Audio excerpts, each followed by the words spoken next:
Hey there, and welcome to another episode of Selling AI. Today we're diving into why your win rate matters more than your pipeline and why almost nobody is actually coaching their sales teams to fix it.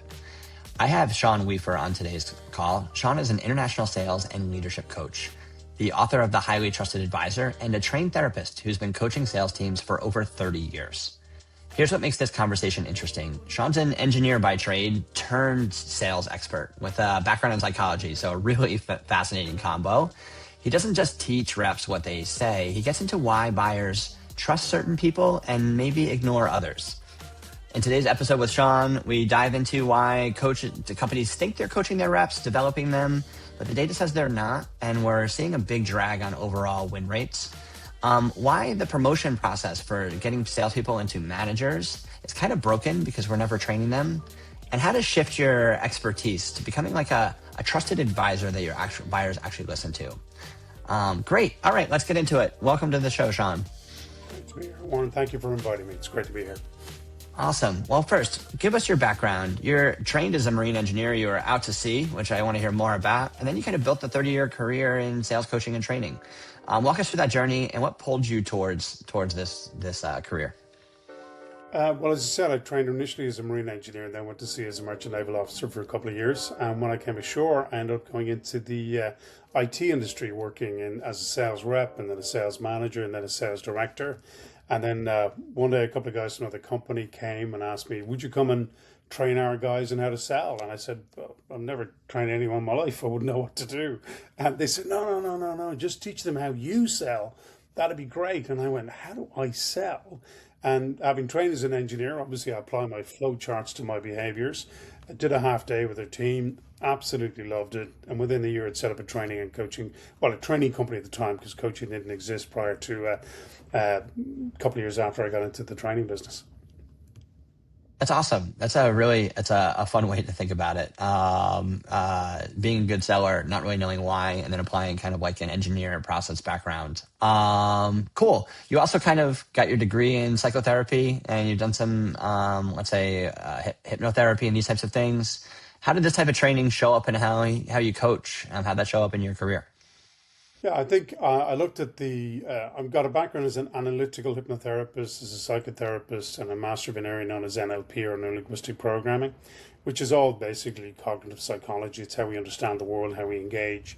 And really, I learned that predominantly because I wanted to understand what it was that drives people's motivations, what drives people's behaviors, what makes them do what they do. And particularly in a sales environment where, salespeople, as they say, live lives of constant rejection interspersed by moments of blissful triumphs. And I was interested in what motivated salespeople to keep going despite the constant rejection that they kind of had to deal with. So, and then I was also interested in linguistics and language and how language plays a part and how we engage with people and how we get to influence people, build trust and rapport and relationships with them, and how we get them ultimately to make decisions to buy from us, which they're fundamentally happy with. It's awesome. Well, let's dive into both pieces there a little bit deeper. Tell me, you're absolutely right. From a motivation standpoint, it's tons of rejection and moments of reward that are like fun, but quickly glossed over.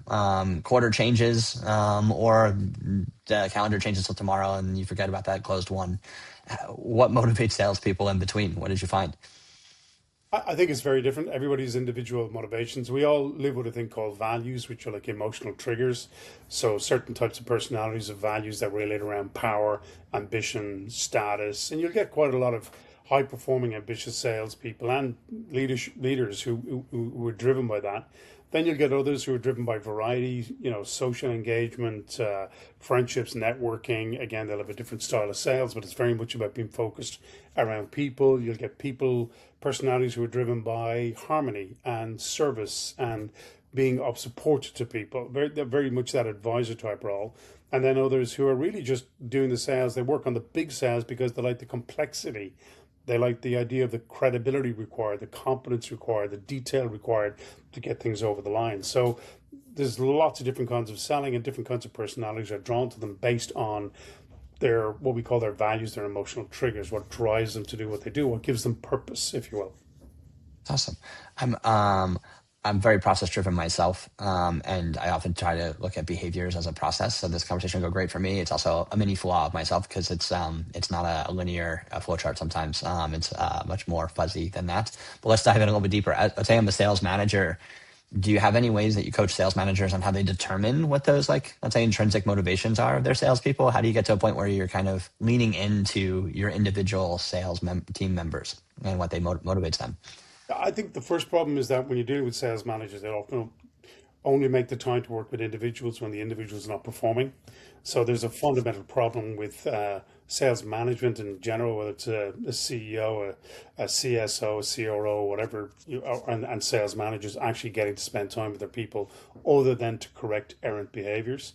So fixing problems that have already arisen.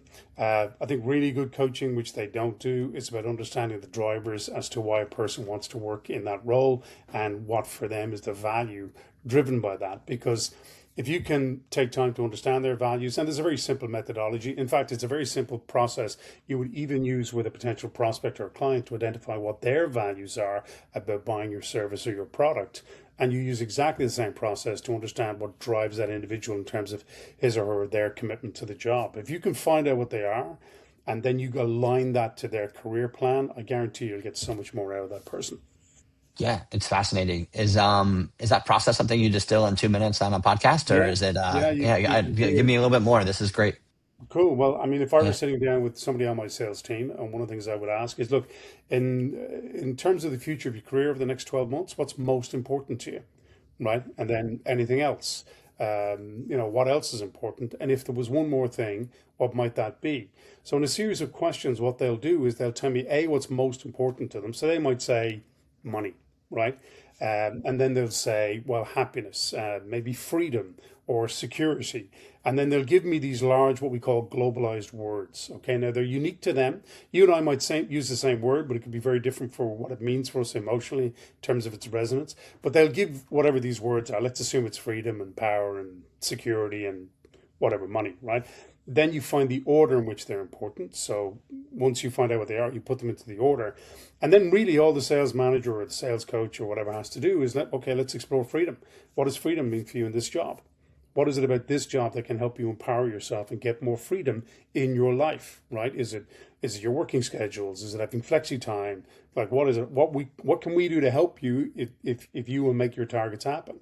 They might talk about security. Okay, so what does security look like? What would you need to see from us to know that you were secure in the role and you could make plans about your life based on your commitment to the job? So you can deep dive into people's motivations and then align those motivations with their career plan. And you do exactly the same thing if you're working with clients, because if a client talks about whatever price, talks about convenience, they talk about comfort, you say, okay, talk to me. What specifically do you mean by comfort? How can we help you be more comfortable? What problem specifically would you like us to resolve? So this is a powerful initiation conversation to really map out that relationship, whether you're a manager coaching a team member, or whether you're a salesperson or executive or business development person, or a professional services person like a lawyer, an accountant working in professional practice, working with a client, identifying their real needs and what drives them. And the issue that makes this really important is to understand, and I've said it a couple of times already, that they're emotional triggers. And there was research done in Harvard a number of years ago by a guy called Professor Gerald Zaltman, I think his name was, which was fascinating. He was working specifically on buyer decision making, and he found that in every situation when a buyer made a decision, 95% of that decision was based on emotional resonance. 95%. And yet, even today, we still try to sell stuff because it makes sense or because it's logical, instead of understanding what's the triggers driving the individual. How do I relate to those? great. I want to keep track. I want to ask one more question on, let's say, the motivation thread, and I want to come back to that buyer decision emotion because this is a common theme that keeps on coming up in discussions that I'm having, which is fascinating. So, on the first thing, I think your process there, it relies on the people you're working with, your buyers, or your let's say the people that work for you, to be like relatively self-aware, right? Do you feel like that most people kind of understand their own motivations really well and can articulate them? Or do you feel like that from a conversational standpoint, you have to kind of peel back probably my guess would be an initial response layer that's superficial, that's repetitive. Most people say this. I just want to make more money, right? I want to buy a house, right? But I want freedom. Do you feel like you have to pull back the onion? Is it just one layer? Is it 10? Yeah, well, Yeah, you definitely do. I mean, there's no question. In fact, most people aren't really aware of their values until somebody actually yeah. has that kind of I'm just thinking about conversation them with them. now. I Yeah. mean, you can apply that to any purchase: buying a car, buying a jacket, buying a piece of apparel. Right? Everybody has drivers, and those value drivers, they don't know what they are. They're unconsciously operating in the background, and they buy on the basis of that. But the benefit is when you go through the process and they explain, you're in many times they're only thinking about this for the very first time, actually thinking about this, because they've been sitting there at an emotional level, they haven't analyzed it, if you will.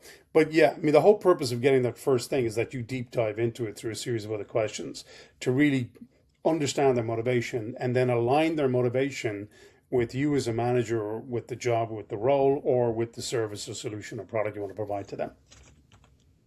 Great. Cool. It's something that I've always, like say, tried to do as a leader. I probably don't spend as much time as I'd like. And I feel like there's because you don't spend that much time on it, it turns into a bit of a guessing game, right? Like, oh, based on this 30 minutes of conversation, I actually don't think your motivation in this. I think it's this. And they either go, and most of the time they're like, yeah, you know what, you're right. That's really insightful. Half the time they may actually think that, half the time they probably don't mean it. So like it's a tough, I think there's probably a repetition that like we need to be enforcing. And I think there's gonna be a common theme throughout the rest of this conversation. Let's dive into the buyer cycle you talked about. 95% of a buying process is an emotional decision, 5% logical. Those are extreme numbers, but I would agree. Why do you think that most salespeople don't then approach their sales process in this way? Because that's how they're taught to do it, right? They're taught to apply it in a mechanistic approach as opposed to a human approach. I mean, in the work that I do with teams that I mentor, a lot of my work is about helping them manage their own personal emotional state before they even go into a meeting in the first place, or even before they pick up a call or they do a video call like this. I mean, because the issue is, I mean, to give you a simple example, if you've ever walked into a room or you've been in a room and somebody walks in and they're in really bad form, like they're angry, they're stressed, they're pissed, whatever's annoyed with them, something's annoyed them, they don't have to say anything when they walk into that room for you to suddenly become anxious and defensive because you're reading their energy as they walk in the room, right? And I think we often forget, if we didn't, if we lost a sale before we go into our next meeting, or we've had something that stressed us, or a bit of pressure, or somebody said something or looked at us the wrong way, you carry that into a meeting, you're creating your prospect, your client to move into a defensive scenario where they're nervous, they're anxious, and they're potentially intimidated or threatened. They're already threatened with the idea that a salesperson is coming to call, right? Because they think they're going to get sold something. I mean, that's the way you present yourself. And it is a very common stereotype that it still exists out there. So if that person's operating in a deeply anxious state, they are not going to make a positive decision. They're certainly not going to buy. So we really need to come to understand how we manage our own motivation, how we manage what's normally called our state, our emotional state, long before we ever go in and talk to anybody about what we have and how we can help them with their solutions. And from that perspective, I define selling or business development, or whatever title you want to give it, as the ability to make connections, have great conversations, identify the problems that an individual has, get them to share with you, advise and consult on solutions, and be paid for your time, and then rinse and repeat. That's selling. We all do it every day. It's the oldest profession in the world. It's to bring it back to process as well. The way I've evolved on this is I spent a lot of time in my career training sales reps on things like Medic or BANT, right? Or how to execute a cold call or a cold email, right? What are the features of our product and some of what are the problems of our customers, which is still at the forefront in my mind, right? But the features matter a lot less. How to demo, right? Like these are all like tactical process things. I feel like as a sales profession, we've really missed the boat. We need to make it, let me compare it to like psychotherapy. There's a framework to run a therapy session, I would assume, right? Like, and that works well. There's probably several of them, and it's a process, and it's something that's rote and repetitive, and it's non-behavioral science based, right? But then you go into a therapy session and like your relationship with your patient, right? Like is what's tantamount to how you have a good therapy session, right? I think in sales, we forgot the second part, right? We don't ever train on the second part. And I actually think what needs to happen is as quickly as possible, we need to take junior salespeople, get them to a point where they understand common sales methodologies and common sales process, and then move on for the rest of their career. The rest of their career is about exactly this: relationship building, evoking emotion, driving the emotional response. I think it's a huge shift that should happen in sales. I don't know that it will. Do you feel like if I was a VP of sales and I thought this way and I was like, you know what, I have to change how I behave with my team. Oh, yeah. Is there a way, like, how would you start approaching that role? Like, hey, I'm coming to the new team. I want to change. We need to make the process table stakes and behavior at the forefront. Is there a way that you kind of tackle that early on? Yeah, the work that I do, I don't do things like medic or spin or anything like that. I just consider that's almost like the exoskeleton, right? But the thing Yeah. that drives it is the emotional resonance, the communications, the engagement, the empathy, the development. So all the mentoring I do is always based around relationship stuff, mindset, and then behavior.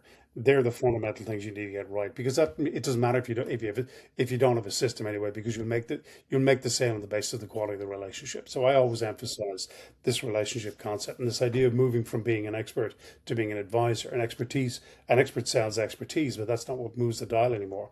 What moves the dial is, can you build a close enough relationship with someone where they share with you their challenges and their problems and their pain, and then you act as an advisor because they buy advice, they don't buy sales. They don't just buy expertise. They can get that off AI, they can get it off Google. They need you to interpret it and make it work for them. That's what they're buying, right? And if you're looking at a CSO, a CRO, and somebody like that taking over a new team, it's exactly the same thing. You have basically got to sell your value to them before you can get things happening. I always say that sales and leadership are two sides of the same coin. Exactly the same communication skills, just contextualized differently. So if you're in sales or business development, you're looking to influence expert or external stakeholders who will spend money with you to buy your product, service, or whatever to solve their particular problems. But if you're a leader, then you have to motivate and engage internal stakeholders to execute what needs to be done to meet the external stakeholders' needs. So it's two sides of the same process. And a really good leader is a really good salesperson because they have mastered relationships. And a really good salesperson can be a really good leader because they've mastered relationships. That's the key. Yeah. That's okay. And let me know you disagree with this point. In the same token, it seems like we're promoting with the wrong mindset in mind, right? Like we're taking, that's a great, I'm going to take the person who's quota the most and they're going to become my sales manager, right? Do you agree with that? And then how could there be this mismatch if like being great at building relationships is what makes you the person who hits quota the most, but then you become the sales manager and you lose the connection between you and your reps?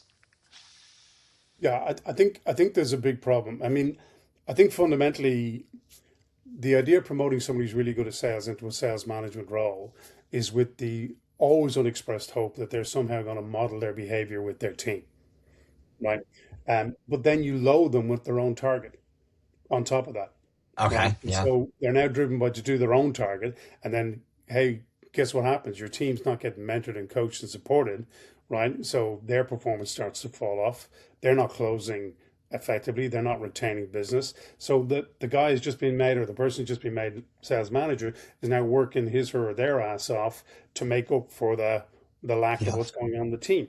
And often where I come in is where you've got teams where you've got a couple of superstars, but if you look at them, that drops off then in terms of performance consistency, right down to mediocre. But the reason that never gets changed is that the sales manager is often overworked because he, she, or they is looking after their target. And then the sales director or the CSO, CRO, whatever title you want to give, they don't want to get engaged by someone because they don't want to admit the fact that they're be exposed for not having the expertise, the skill sets, or the ability to mentor the team in the first place Yeah. because they never Right. learn, Right. right? Yeah. So the worst person in the world you can try and sell mentoring a sales team to is a head of sales, right? Right. Yeah. Because they Yeah. feel threatened instead of realizing, well, you know what? Here's the deal: teams that get coached, really well coached or mentored, as I would do, get an uplift of 22.8% in their close rates. Yeah. Right. Yeah. And you can focus on your churn, you can focus on your pipeline, you can focus on strategy and hire, do all that stuff. But for God's sake, support your team somehow. Right. Get your sales managers trained or use somebody like me to help you with that. This is definitely a structural problem with companies rather It's than a a leadership problem. sales manager It's problem, a, right? it's a Like leadership it's problem. which it always boils down to that, right? Let me see if I could frame this in a way that actually might be helpful for our listeners too. So great. Let's say I'm the VP of sales and I'm promoting someone into a sales manager role. I think the conversation I would have based on this is like, great, I'm promoting you to sales director. You're going to have these 8 reps report to you. I'm promoting you because you're a great rep. You've obviously hit quota a bunch, right? So awesome. I am not making you the sales director so that you could take your 8 reps and make them sell like you. That's not what my goal is, right? I'm promoting you because I saw behaviors that showed that you are able to understand your buyers' intrinsic motivations, right? You are able to connect with them on a level that had them trust you, where you became basically a trusted advisor on the deal, right? You now need to be that person for your 8 reps. You need to understand what motivates them, be their trusted advisor, be their manager, to be clear. But like, you're going to continue those behaviors throughout your journey with those reps, right? The flip of this that ends up happening is that I would then be like, great, I am not putting a number on you. Like, I don't expect you, if we don't hit our revenue targets, if you do these things and we don't hit our revenue targets, that's my fault. And really, I actually think it's the whole executive team needs to own the revenue number in a way that the VP of sales does now, right? But like, your job is to have them do like these couple of like emotional buying behaviors. And if they're doing that really well, that's your target. I want to look at calls and know that your people are connecting with their prospects and they're uncovering pain and they're invoking an emotional response and getting buyers to work on their behalf. That's it. Instead, what ends up happening, you're absolutely right. Sales directors end up in the rat race of revenue, right? Would you, again, you're owning a sales team. Is that the type of conversation you'd want to have that kind of like really shifts this I would paradigm? definitely have that conversation, and they would be incentivized on the basis of the collective and cumulative value that the team generates as a result of their engagement. So they get a percentage on everything, which is Yeah. right down to their motivation to work with each and every individual to do the job well. And I think what you're saying there is a very different kind of sales coaching than what typically happens. A lot of sales coaching was somebody shadowing somebody on a phone call and then telling them the 2 or 3 things that they did wrong. That's not necessarily coaching. Coaching is where you understand you've assessed the individual's competency levels, you've identified where he, she, or they have recognized his weaknesses, you target that as a part of a regular lesson plan for them, and you gradually raise all the boats together, right? Yeah. Right. That's the key. And obviously, if you get a guy who's scoring really highly on everything, or I should say self-scoring really highly on everything, well, that's a problem, because if he's scoring really highly, that can't be happening. So you have to have another kind of conversation with them and understand what their concerns are, what their fears are, and why they feel they're scoring so highly, if you ever want to make any kind of behavioral change with them. But exactly as you described it there, Warren, that's exactly what I would look to do. But it requires time, it requires trust. And the reality is, in most cases, look, we've also got to look at it that, sales guys raise from the ranks. Why would you take your best sales guy and make him a manager?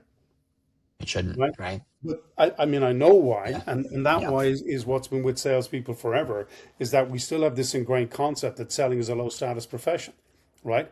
As opposed to appreciating, well, selling is about service and nothing moves without a sale. Like, Yeah. nothing happens. You don't become a lawyer, an accountant, an engineer. You can't deliver anything that you create without the capacity of a salesperson to build a relationship, identify a problem, offer that solution. So in some, and then the problem is you take your best guy off the line, or person off the line, and then you don't even train them on how to do the job, because No, they're agreed. Yeah. salespeople, but they're not psychotherapists, they're not behavioral specialists. What they've accomplished by the seat of their pants. No Yeah. one's probably ever educated them consciously in order to model or map their behavior onto the rest of the team. So there has to be some degree of support or assistance or coaching for that person to allow them to do the job as well as they can. Right. It's a big gap, right? And you're absolutely right. Your best salespeople should make $500,000, right? Like, and enjoy sales. And if assuming they want to stay and they're not their motivation to run a sales team, they should be where they're at. You should almost have like the person who almost hits quota but does a phenomenal job connecting with the rest. Maybe they're bad at demos, right? Maybe they're bad at something else, and it just doesn't quite equate. Because I'd have a hard time believing that if you're, again, understand your prospects' pain points, you're able to connect, uncover pain, get buyers to do things on your behalf, and evoke an emotional response in every call. There's no way you're at 40% to quota in a team where there's a bunch of other people that are crushing their quota. Maybe a 40% quota because the product is deficient, right? Like, so that's hard to find, right? But it's not necessarily the person who's the highest, like, quota attainment rate that is the person that you should promote. It's the person that connects the most, that you think can then make that same connection with their team, right? And then that should trickle up. But this is a 5-10 year pivot that companies have to make, and they'd have to at some point take some quarterly pain in order to do it. Hey, listen, we Yeah, didn't make yeah. target this quarter. You got to stick with me for 3 years. It's like a head coach in the NFL. You can't fire him every year, right? Like you have to give them a longer term plan. So, But that's hard when you're driven by the numbers every quarter, and that's what happens, right? I mean, there is an argument that maybe you don't even promote anybody from within the team, you promote from the outside and pull a sales manager in there because there's all kinds of other dynamics then start kicking in. Well, why that's did true. Michael get promoted over me? I'm a better sales guy than he is, sort of thing. So there's a lack of understanding. And there's a whole set of dynamics that needs to be managed around that if that manager is going to set expectations and build trust with a new team. Yeah. That's a good point, right? Like, and again, if you're separating the performance on a quarterly basis and the development of your team, you may be able to do that pretty well, right? You come in and you talk to a sales manager, you talked about this earlier, and you're like, hey, listen, I'm going to help you coach up your win rates. They that's their territory, right? They don't want to do that. And like, the answer is like, great, you could do one or the other. You could be beholden to a quarterly number, or you could focus on developing your team. You can't do both. So that's fine. Do the coaching piece, but find someone else to do the other, right? Like, I think there's a misalignment here that I don't truly think we're going to fix in the short term. But in a perfect world, this is how I would love to engineer my particular company around this ethos that me as the CEO, it's my job to hit a quarterly revenue target. That's product market fit, right? Like that's product development, it's customer retention. These types of things are all big parts of it, right? I need you to have I'm going to subjectively look to see if you have the best possible team to working with my market that I'm in, and then the numbers will solve themselves. But we won't get there. But it's nice to think about. Oh boy. Cool. Great. Let's talk about, great. You talked about a framework that's built around, like say, emotion, trust, psychology of influence, right? Um, how do you think that, let's say AI is going to take some table stakes off, some admin work off our plate. How can reps spend more time focusing on this part of the buying journey? You mean the customer relationship piece or the Yes. client relationship Yeah. piece? Let's say I Yeah, freed up a bunch of rep time and then we're yeah. going to really become amazing relationship builders, right? Like what's the tactical things they can do that? Well, I think one of the first things every sales team needs to start looking at is their competency levels or their advanced proficiencies in what they do.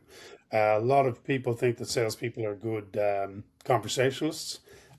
Yeah, they're good, but most of their behaviors are driven because that's the way they've been naturally. I think there's an extensive amount of training, competency development needs to go into things like questioning skills, types of questions, impact of questions on emotional responses, values elicitation work. Like there's a lot of work. I've worked with sales teams all over the world, and when I start working with them with my program, it is amazing how much like they're successful, but they're successful more by accident than design. Right? They happen to be a nice person. People get on with them. They ask the right questions. They've been given a script. They work with that. But when they get deep down into the competency levels, whether it's formatting a pitch or a presentation, delivering that, capturing attention, using the psychology of the audience to get results, there's so much they do not have to be what I call tip of the spear, right? And if you, and I think every salesperson, if they're freed up from CRM and database management and all that sort of stuff, AI can absolutely do that. Just talk it in; it takes care of it. It's the one thing all salespeople hate all Yeah. over the world, right? Yeah. But we have to recommit that time that would have been spent on CRM and database updates and all that sort of stuff into really, really mentoring them and developing them and the fundamental behavioral skill sets needed to build the closest, most intimate, and long-lasting relationships. Yeah. That's a really good call.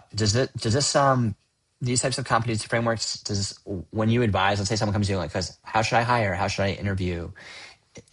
I know it's not 100% either way. Is there something that you look for more in the interview process that you think is more intrinsic or innate, or if they've learned it, then they're going to be successful and then you can teach them the rest? Do you feel like there's one side of the fence or the other?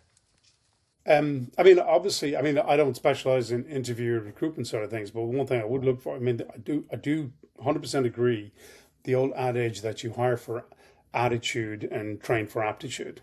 Okay. Yeah, I think that's right. So Yeah. the Yeah. attitude of Yeah. the person, their focus, their general demeanor, their well-being, their motivation, their enthusiasm for something, you can work with that 100%, Yeah. right? Yeah. And you can definitely train them as skills needed. But I work a lot with people who are technical in nature. They're people who are engineers or lawyers or accountants who are very, who aren't normally um, acknowledged to have huge, wonderful, outgoing personalities. But that's okay, right? Because you can teach them, as I say, on this journey from being an expert, where they focus on expertise to get the result, to where they realize, actually, I'm an advisor. My job is to take the information other people have, build a relationship with them, and then interpret that information in a way that solves their problems. So they move from that journey of being an expert to being an advisor and being able to do that sort of work. So I would hire predominantly for attitude and then develop for aptitude. It's a good way to look at it, right? Because they're hard skills. I imagine there's like, again, when you come back to sales, do you know medic? Great, cool, understood. Can you connect with your buyers? You're trying to interview for both. What you hope is they have one, right? Like, and then let's say they understand sales methodology, but you feel like the behavioral side maybe probably hasn't been developed because no one worked with them on it. Do they have the attitude to get there, right? Because it's hard work, and honestly, we think talking quarterly cycles. I mean, this is a years long journey in that space, right? Like you can teach someone medic in 6 months, honestly, right? Like in 6 months, it seems like you should be able to teach them in a month, but that's not how we work, right? But like, how do you connect with your buyers? How do you understand the problems that they're going through? Like, how do you evoke emotional responses throughout the buying cycle? It's a long time to kind of develop that skill set. I'm still not there. I think I need to work on it harder based on some of the conversations I've had recently. Um, Cool. All right, great. You've written a book, let's say The Highly Trusted Advisor, and this is just as much about being an advisor in your sense as opposed to being a sales advisor. Um, in particular, you talk about like blinding clients with science, and you want to become a trusted advisor as opposed to this expert. Let's dive a little bit deeper into that. If someone wants to be like an advisor, let's say an outside advisor like yours, what's the approach they should be taking that fits this kind of ethos?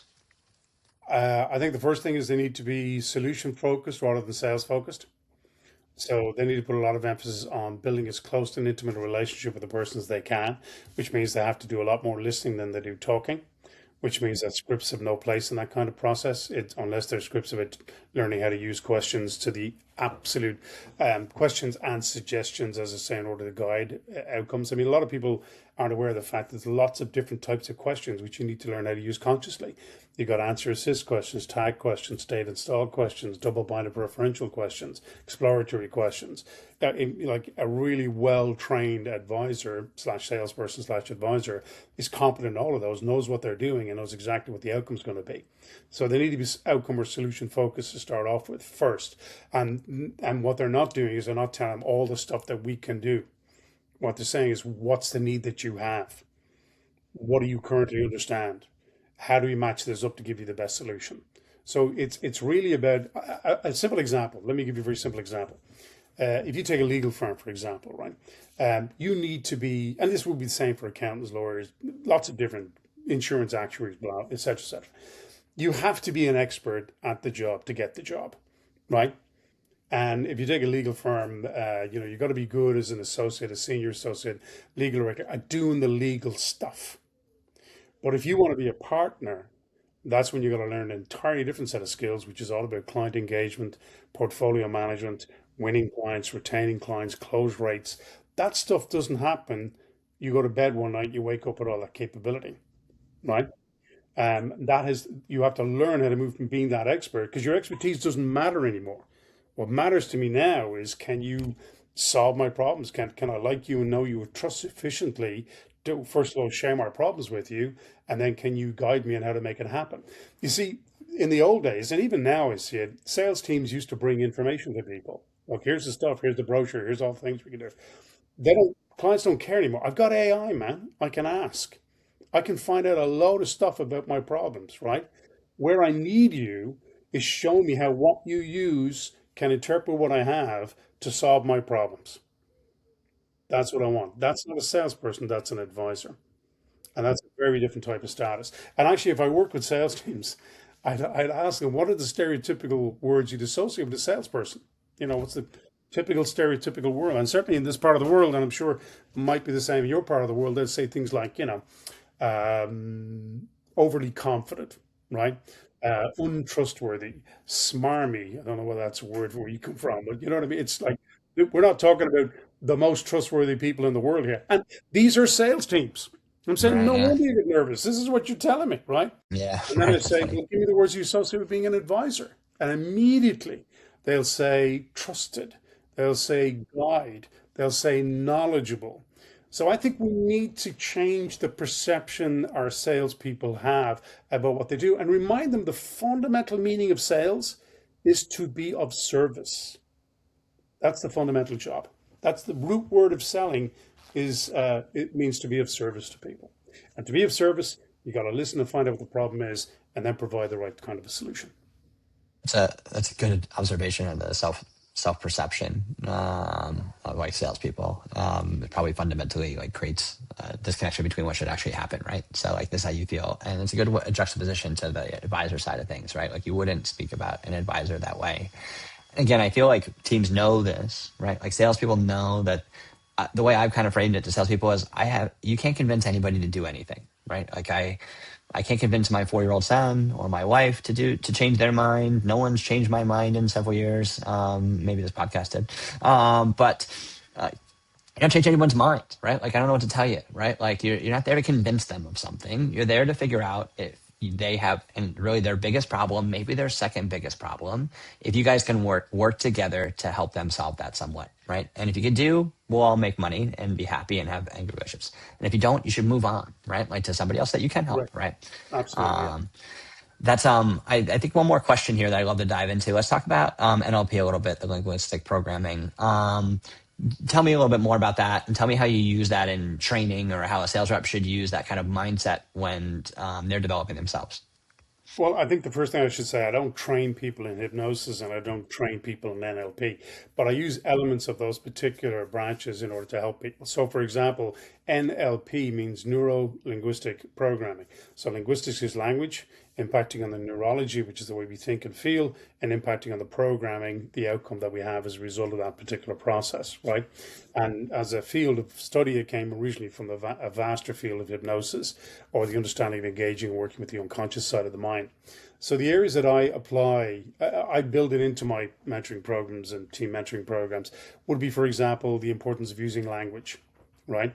So, and making teams aware of the language they can use and should use and language they shouldn't use. Okay, I'll give you a simple example of that. There are things called modal operators of necessity. These are words that cause instant cortisol injections, right? We're talking about stress kicks in straight away. You must do this. You have to do this. You need to do this. You can even feel it already. Your stress levels are going up, right? And a large job of an advisor is to minimize threat levels or perceived threat levels in a sales meeting, right? So you have to learn what we call soft language or influential language, language that de-threatens the suggestion you might be making. And those words will be if and suppose, maybe, perhaps, might, and would. So if you were to go this way, would you be comfortable with that? Might that be the ideal way for us? Perhaps if we considered this, it might be worth looking at. You understand? You can hear how much softer my word is, how much more plausible it is, and therefore you tend to get people moving in that direction because they don't feel threatened. So this is the kind of stuff we're talking about. It's building this understanding of language and cadence and the way people think and feel that's built into the program. That if you use these words, this impact will happen. That's awesome.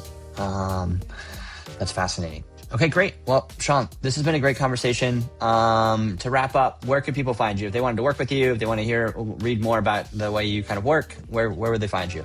Cool. Well, if they're interested in our team mentoring services or my team mentoring services, just go to expert2advisor.pro. And if they want to look at my own personal website, just look at seanweaver.com or connect with me on LinkedIn. Cool. I'll drop that link in the podcast description there. So, Sean, it's been a great conversation. Really appreciate this deep dive. I often find that these end up being also, like, say, 40 minutes of free consulting for myself. So I appreciate it. I've learned a lot. I hope our listeners did as well. Outstanding. Thanks, Warren, for the opportunity.